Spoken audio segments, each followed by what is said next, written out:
নমস্কার, জয় শ্রীরাম। আশা করি সবাই ভালো আছেন।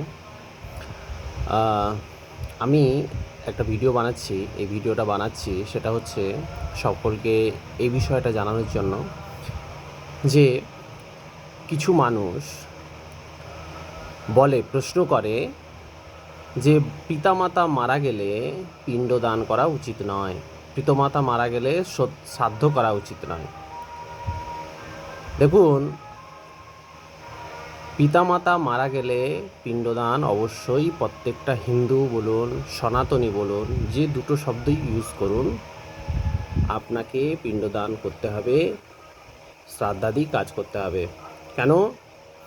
আমাদের হিন্দুকে, সনাতনীকে সেখানটাই পরিষ্কারভাবে বলা আছে যে পুনর্জন্মে বিশ্বাস করা, এটা হচ্ছে হিন্দু হওয়ার হিন্দুর একটা বৈশিষ্ট্য, যে পুনর্জন্মে বিশ্বাস করি আমরা, যে আগের জন্মে আমরা পুণ্য লাভ করেছিলাম, পুণ্য লাভ করার পরে আবার মানুষ জন্মগ্রহণ করেছি, আবার যদি এখন ইহকালে যদি আমরা পুণ্য লাভ করি, ভালো কর্ম করি, আবার আমরা মনুষ্য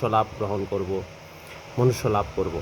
তো পুনর্জন্মে বিশ্বাস করাটা এটা হিন্দুর বৈশিষ্ট্য, হিন্দুর নীতি।